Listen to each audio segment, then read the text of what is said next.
Welcome to How Now, the podcast where we talk about how to live in the now.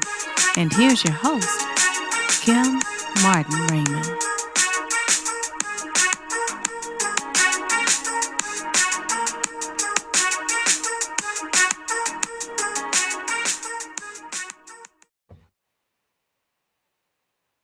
Peace and blessings, love and light, and welcome to this edition of the How Now podcast, where we talk about how to live in the now. I am your host, Kim Martin-Raymond. I am a minister, spiritual life coach, author, and founder of Redefining You LLC, where I help my clients to realign themselves, mind, body, and spirit. This is a special edition of How Now because we'll be talking about how I'm living in the now. I have been blessed to have this podcast since December 2nd of 2020 amidst a pandemic, a world pandemic. And just want to take some time to check in to let you know how I'm living in the now. So I want to start off first by saying thank you to all of my supporters, my listeners, those who have been following the different shows that we've had, those who have made comments, those who have reached out to connect with me. I appreciate all that you have done. I appreciate my guests who have been so gracious in being a part of this wonderful platform. And I started this platform in the middle of the pandemic because there were a lot of people, friends of mine, clients who were saying, Kim, we're in this middle of this pandemic. What are we supposed to do? How are we supposed to navigate in this space? And it became a question that, I had to take to heart myself. What is it that we're doing? We know what has happened, but we don't know how to navigate in that space. So it wasn't a what now, it was a how now. Hence the name How Now. And that's how I came up with it. And I really wanted it to be a space where we can help people to cope. And COPE is an acronym for Create Our Peaceful Existence. And that was developed by one of my former guests and my dear friend, Sharonda Barksdale. And it's just taken me to a space of how do we move when conflict affects us. And when I think about conflict, I think about, okay, what is the first reaction that we have? We have fear. We have fear of the unknown. We don't know what's happening. We don't know what's going on. We're unsure of what the results will be. And that's kind of what happened during this pandemic. And then we have a space when we talk about conflict of being able to learn and educate ourselves. And in this instance, we went to the CDC, we went to the World Health Organization, we went to other entities to help figure out, what are the things that we needed to do? What are the guidelines? What are some of the things that we needed to do to be able to manage in this space of pandemic? And then finally, we have a space of, education and of growth, where we've learned from the things that we've experienced or that we've learned how to manage, and then we've reached back and helped others. And that's something that's important when we're talking about going through a crisis. How do we get through the fear? How do we get through the stages of educating and learning more about the situation so that we can reach back and help others, that we can get to a space of growing and getting to a space of being able to better navigate in those crisis situations once they get to a place where they lapse. And so that was something that was important that I kept in mind, that became foundational in creating this How Now podcast. Being able to create that platform again to create our peaceful existence. And for me, it was a challenging time. Career-wise, I had just started in a new position 2 weeks prior to the pandemic. And it was, to say the least, it was difficult. It was difficult to be able to figure out what it was that I was supposed to do. Was my family going to be safe? I am blessed to have a beautiful daughter and a granddaughter who live with me, my husband and I, and it was a challenge. How are we going to, again, navigate in this space, in this new career that required me to train others? And how was I going to be able to, do that? And technology wise, how are we going to do this? Was this going to be webinars? I didn't know too much about Zoom, like everybody else. It was going to be a learning curve, you know.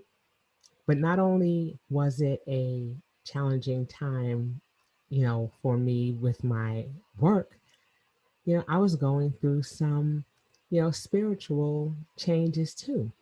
I was going through a wellness journey. I was going through a spiritual journey. So all of these things were affected when I decided to start this show, because I said, you know, not only will I be helping others, but I'll also be helping myself.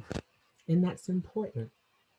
And so, before I move on to, getting into more of what was happening during that time of pandemic, let me step back just a little bit further, because there were many things that were going on again prior to the pandemic, but that were critical in some of the decisions and life changes that took place as a result of the pandemic.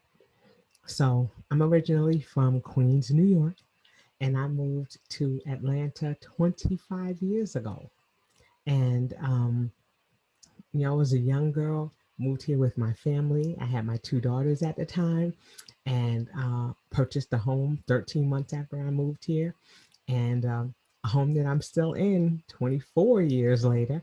And things were going pretty good. I was working for one of the local school systems. I have a background in special education, and so things were going well. I had my, picket fence, had my home, was making some transitions from New York into being able to be in a space that was, pretty much bubbling at the time. Atlanta was popping at the time. There were a lot of opportunities to purchase real estate. It was right after the Olympics, so all eyes were on Atlanta, and so it was a great place to be. I had never experienced in my life a place where I saw so many melanated people, people who looked like me, that were on the news, that were newscasters, that were in positions of power. I had never experienced that. So it was wonderful to come down and be a part of that experience, and to finally, be able to hold my own. Real estate in New York was very expensive. And so, I didn't see as many opportunities there as I saw in Atlanta. I had family who lived here in Atlanta, or lived in Georgia. And so it was a good place for me to start to do some things on my own. And so moving here, things were going fine. I was working.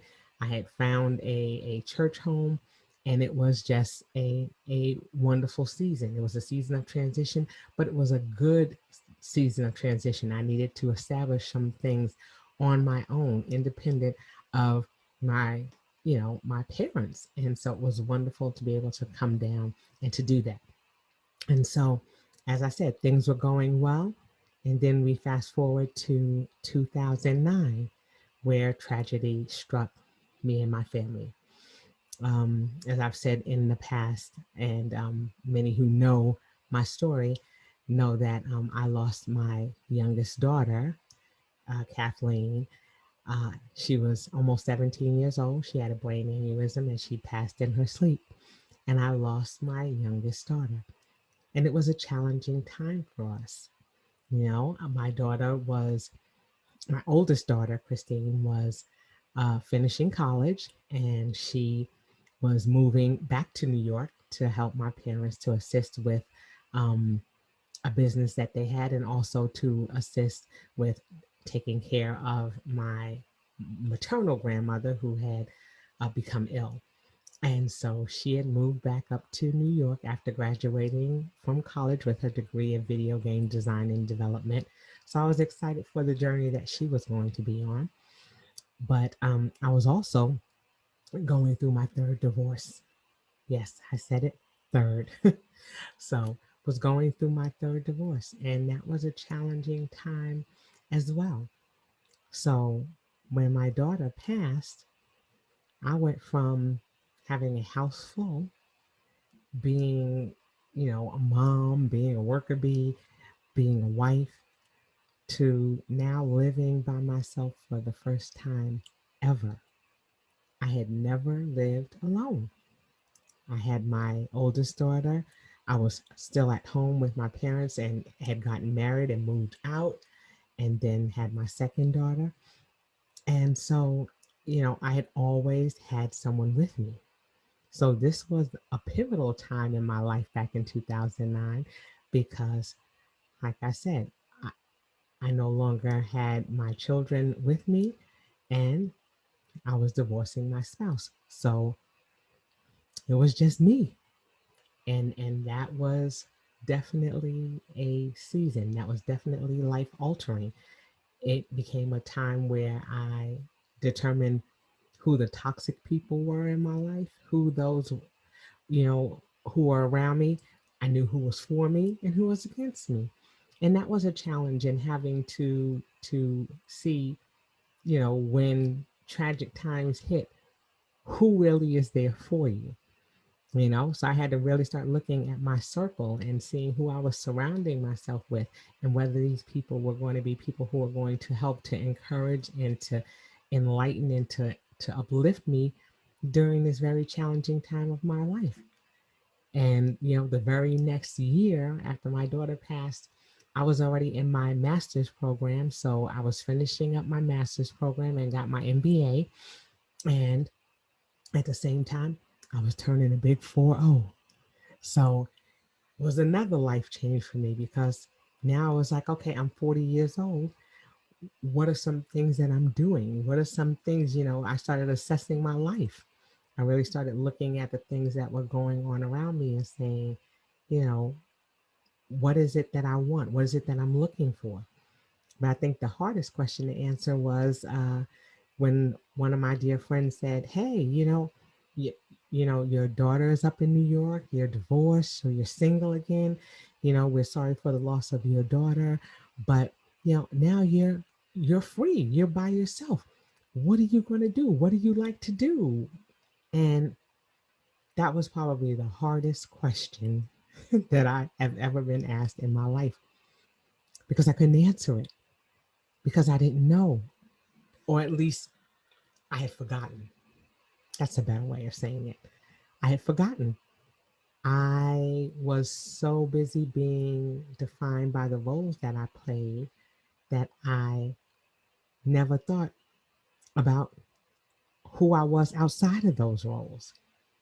And that's important to know when you're trying to establish your own personality, when you're trying to establish who you are and what your purpose is.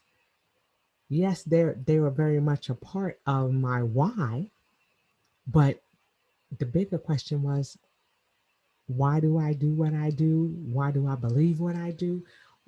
Why is it important for me to have a better relationship with myself so that I can have an even deeper relationship with others? And that became a big part of my work. I started writing. I became an author and wrote a series of books, and that became an area where I started purging and started saying, okay, these are some of the things that are going on in my life. My first book was called 30 Days of Inspiration, and it was inspired by me creating a Facebook page, and I would just put up little blurbs, little things that were talking about, just little life nuggets is what I called them. And a friend of mine said, hey, why don't you put those in a book? And I was like, nobody's going to want to read that. Well, lo and behold, I did it. I created a book. I self-published the book, and it was used for a book club. And I remember, people who were in the book club, I went to the meeting and they were like, oh, on page 35, you said X, Y, and Z. And I was just floored by the fact that anybody would even fathom reading anything that I had written. And that began my journey in authorship, and I wrote two subsequent books that went along with that. I did 30 days of transition and 30 days of transformation, and those were things that I was going through in my personal life. And so those books are still out there. I wrote a book about some poetry that I had written many years ago, and I got those things together and published those as well, and told a little bit of my story in a book that I collaborated on with several other authors. And so that became the authorship piece of the things that I was doing. And there were so many things that were going on, and I noticed that I was not the only person that was going through these transitions in her life, in the older stages of my life. And so, I realized that people were coming to me, and I had someone to say, have you ever thought about coaching? And I didn't even know what a coach was. I said, like basketball, like sports? I didn't know anything about coaching. And then they said, no, like Ayala Van Zant, she does coaching. And I said, well, I'm not like her. She's a little abrasive to me. And that's what I thought at the time. I said, I don't think that that's who I am. And they're like, no, check into it. And so I began to research coaching and realized that that was something that I had been doing with friends of mine for years. And so I pursued getting my certification as a life coach. And fast forward to a little closer to the now, I within the last 3 years became a ordained minister, and I went through my studies there. And you know that's where more of the spiritual coaching came in, because it became a combination of how the things that we talked about in coaching, how did those things affect us on a spiritual level, because there were some things that even in my personal life that were affected by my level of spirituality. And it has been a spiritual journey for me, a journey of exploration, because there were many things that I simply knew about religion that I learned from my nana. I just knew to go to church and love God. That's what I was taught. And then I had to learn that there are other things that, other religions that, were worth at least exploring, or at least, researching and finding out about. And so I began to take a very intrinsic look at the things that were going on, you know, as far as other practices in spirituality as well as religion. And that became a bit of a journey for me as well. And so, I continued to go on that journey and to discern what things were things that I was interested in practicing, and things that, not so much. And so that became a part of the spiritual aspect, or the spiritual journey that I am on and continue to be on. And because I think that it's beautiful when I think about spirituality and all of the things that are possible, and all of the many ways in which we recognize source or higher being or God, and how we go about worshiping. There are so many ways and so many different avenues. And it's just wonderful to be able to explore those things. So I'm sure that some of you who have been watching some of the shows may have even had an opportunity to see a little bit of that. And that's important for us to be able to explore. That's again part of the platform of How Now, being able to talk about how people are creating their peaceful existence, how people are going about, you know, figuring some things out. So again, this pandemic put us in a space of having to really sit down and say, okay, I need to take a good hard look at myself. Why do I do the things that I do? Why do I react the way that I react? Why do I, you know, why do I believe what I believe? And that is so much a part of being able to be confident in who you are.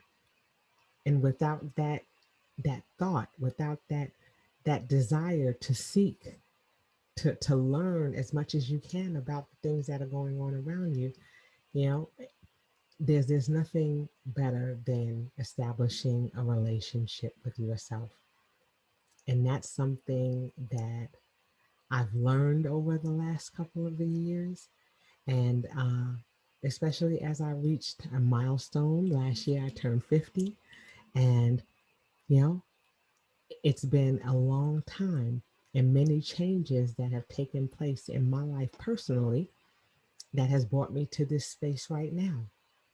And a lot of it has been soul searching. A lot of it has been shadow work. A lot of it has been, looking at those things that were hindering me in the past. What was it that was hindering me and why? I began to have that childlike experience that they talk about in the Bible, to be as a child.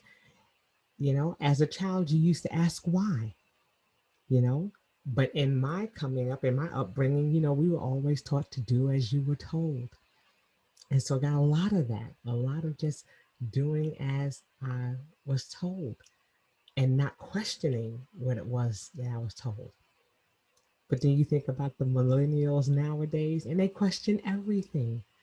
And there's nothing wrong with that. There's nothing wrong with wanting to know why.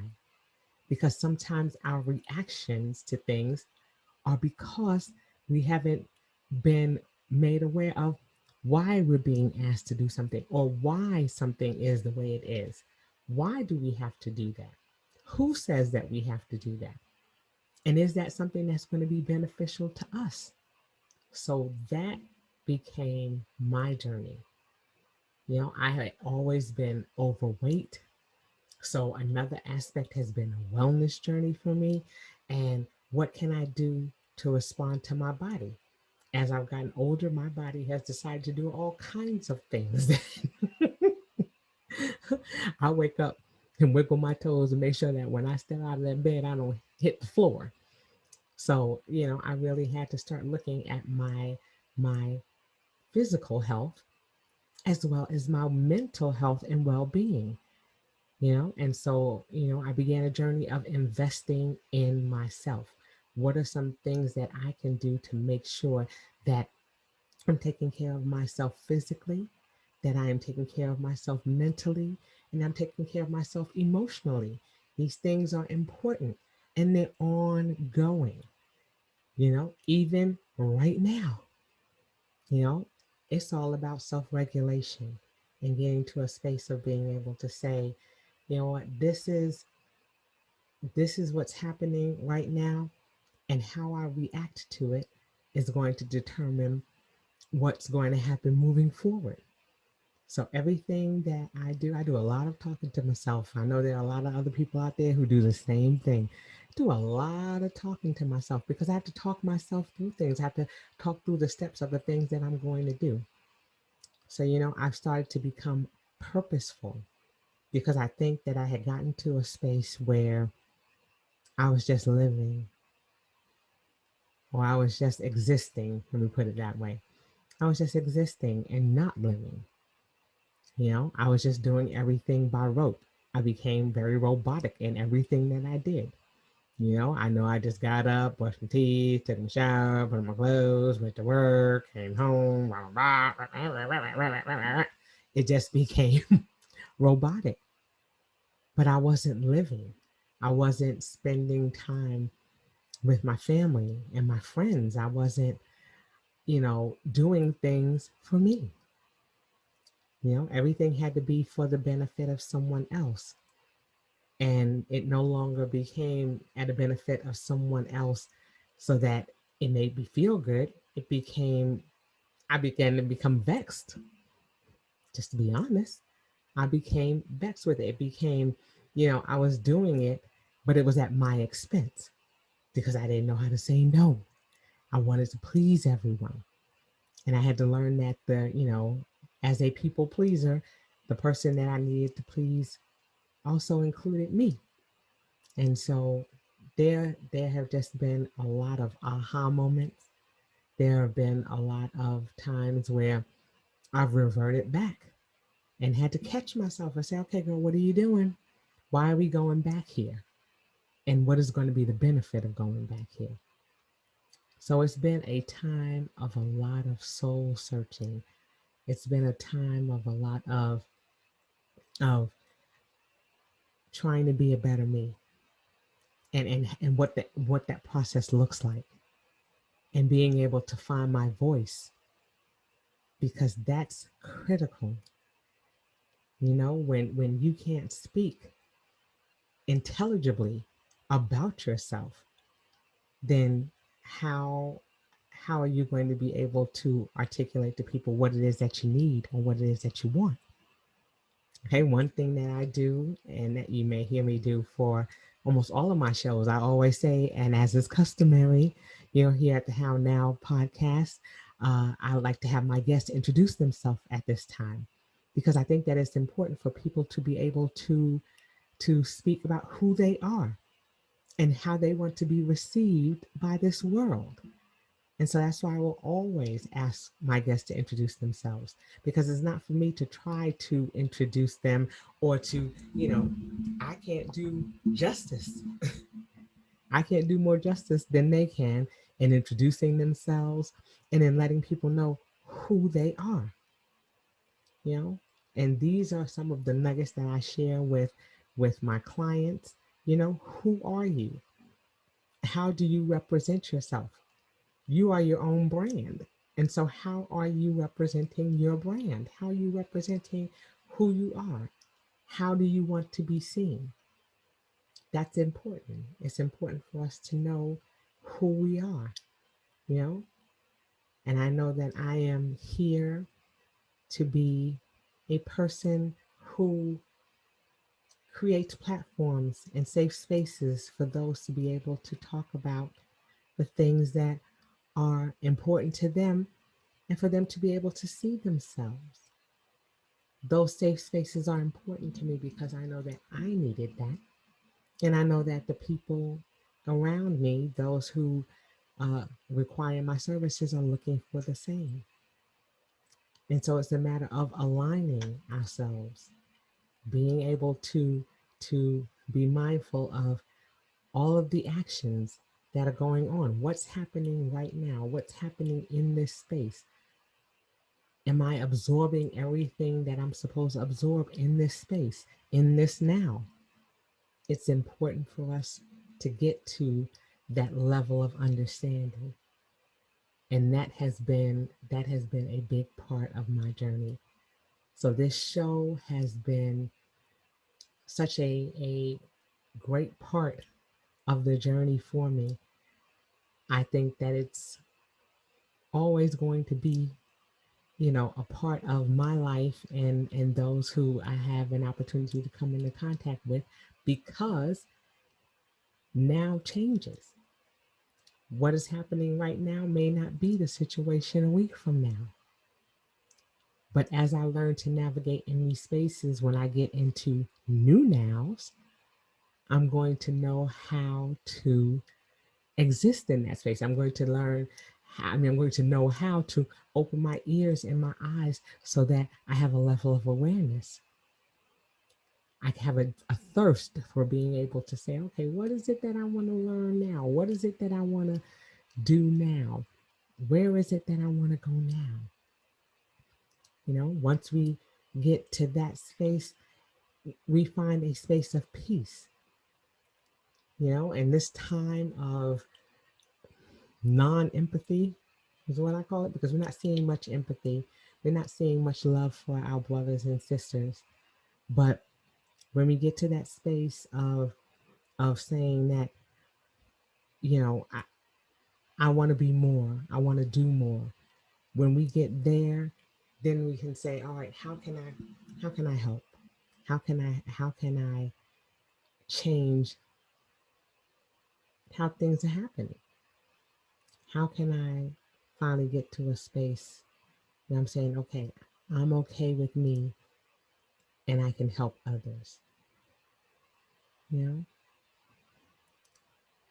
I think that we're blessed to be able to have the technology, to have all of the things that are available to us that we can research and that we can learn and that we can grow, and that we have this technology that is so vast that we can touch people in different parts of the world that otherwise we would have never been able to experience.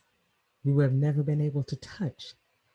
But we have so many ways and so many means of being able to go beyond our own neighborhoods, beyond our own communities, to be able to reach a space of saying, if there's something that I need, I know that I can find it. It may take a little digging, but I can find it. It's all about connections. Who are we connecting with? And I've been able to connect with some phenomenal people. And hopefully you'll have an opportunity to meet some of those people along the way. I'm excited about that. I'm excited about continuing in this platform, talking about this now and seeing how things change, but how we can change with them positively, and that we don't resist, but that we embrace those things that are changing around us. It's important for us to get into that frame of mind. And so that's just a little bit about what's going on in my now, what's going on with the How Now podcast. And it is my prayer that I will continue in this effort, continue in creating this platform, continue in tapping into different lifestyles and different communities and different people and places and things and businesses, all of those things. All those things are open and available, and it's just a matter of us tapping in. So that is my hope for the How Now podcast, where we talk about how to live in the now. And I hope that you have gained a little bit more knowledge about me and the backgrounds, that I have in creating this show and in creating this space, and that you just continue to walk in this journey with me. And with its twists and turns, we'll see how it goes. But I'm just happy for the chance to be able to have your ear every week for an hour or less, knowing that in some way it's making a difference. The biggest thing that I want people to remember is that it's important for us to value others and to never discount others' feelings, and to always pour from a point of overflow in our own lives. Because when we're depleted, when we're stressed, it's very difficult for us to be able to help others. So we want to be able to reach back and to uplift and to encourage. And the only way that we can do that is by pouring into ourselves. So I say, keep on loving you, because in loving you, you create the momentum for you to be able to go out and to love others. So try always to do things that are going to help you to live in this present moment. Look around you, smell the roses, spend time with those who you care about, love on them with all your heart, all of your mind, all of your soul. Wrap your arms around someone. I know it's a time where pandemics are easing up and we're able to give that touch. Give that touch where you can. And even if it has to be a virtual hug for now, take the time to love on those around you. Take the time to live in this now. So that'll do it for this edition of the How Now podcast, where we talk about how to live in the now. And until I see you all the next time, I say peace.